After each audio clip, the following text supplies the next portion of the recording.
Hello welcome back guys. ആദ്യം തന്നെ പറയട്ടെ, ഞാനൊരു ചെന്നൈ ഫാനാണ്. പക്ഷേ ഇന്നത്തെ മത്സരം എൻ്റെ പൊന്നു, എന്താണ് ചെന്നൈ അവിടെ ഉദ്ദേശിച്ചതെന്ന് എനിക്ക് മനസ്സിലാകുന്നില്ല. 183 പോലൊരു സ്കോർ ചേസ് ചെയ്യുമ്പോൾ നാലിൽ പരം ഓവറുകൾക്കിടയിൽ, അതായത് ഒരു 4 ഓവർ ഗ്യാപ്പിൽ, അത് 28 ബോളുകൾക്കടുത്ത് ബൗണ്ടറി വരാതിരിക്കുക.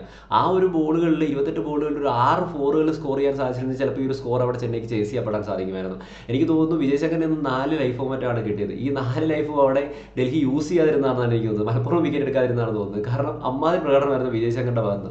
ഒരു ടെസ്റ്റ് മത്സരം പോകുന്ന രീതിയിലായിരുന്നു, അല്ലെങ്കിൽ ആ ഒരു ലാഘവത്തിലായിരുന്നു ചെന്നൈയുടെ ബാറ്റിംഗ് സൈഡിലെ പ്രകടനം. എസ്പെഷ്യലി ധോണി വിജയ് ശങ്കർ കൂട്ടുകെട്ട്.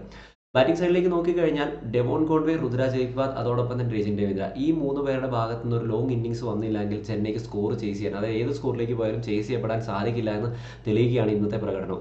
അതായത് ഈ ഒരു ടോപ്പ് ഓർഡറിൽ നിന്ന് ഗെയിം വന്നില്ലെങ്കിൽ യാതൊരു കാര്യമില്ല. മിഡിൽ ഓർഡറിൽ പവർഫുൾ ആയിട്ട് ഹിറ്റ് ചെയ്ത് സ്കോറുകൾ ചേസ് ചെയ്യപ്പെടുന്ന, അല്ലെങ്കിൽ ചേസ് ചെയ്യാൻ സാധ്യതയുള്ള ഒരു താരം ചെന്നൈയുടെ ബാറ്റിംഗ് നിരയില്ല. വിജയ് ശങ്കറിലേക്ക് നോക്കിക്കഴിഞ്ഞാൽ അങ്ങനെ പവർഫുൾ ആയിട്ടൊരു ഹിറ്റർ അല്ല. ധോണിക്ക് അതിനുള്ള സാധ്യത, ധോണിക്ക് അതിന് സാധിക്കുന്നില്ല. ഇന്ന് തന്നെ നോക്കുക, സോളിഡ് ഡിഫൻസീവ് ഷോട്ടുകളിലേക്കൊക്കെയാണ് താരം പോകുന്നത്. അതാണ് ഞാൻ പറഞ്ഞത്, ഏകദേശം ഒരു 27-28 ബോളുകൾക്കടുത്ത് ബൗണ്ടറി വരാതിരുന്ന ഒരു സമയം ഉണ്ടായിരുന്നു. ആ ഒരു സമയത്ത് ഒരു 6 ഫോറുകളെങ്കിലും ആ 27-28 ബോളുകളിൽ വന്നിട്ടുണ്ടായിരുന്നെങ്കിൽ ചെന്നൈക്ക് ഒരു സ്കോർ ചേസ് ചെയ്യാമായിരുന്നു.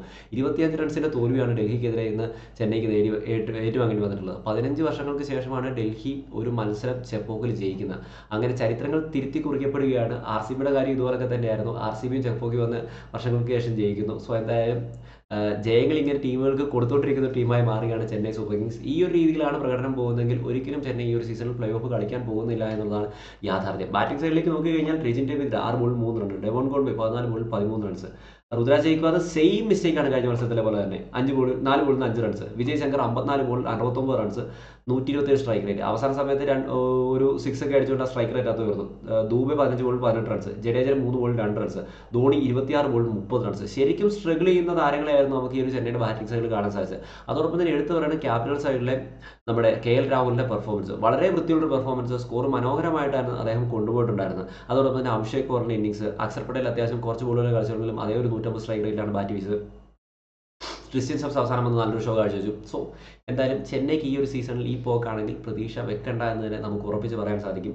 എന്തായാലും മറ്റൊരു ടെസ്റ്റ് മത്സരത്തിൻ്റെ ലാഘവത്തിൽ, എനിക്ക് അതാണ്, ഞാനൊരു ചെന്നൈ ഫാനാണ്, പക്ഷേ ഞാൻ തുറന്നു പറയുകയാണ്, ടെസ്റ്റ് മത്സരം കണ്ട പോലായിരുന്നു ഇടയ്ക്ക് ഈ ഒരു ഗെയിം പോയിക്കൊണ്ടിരുന്നത്.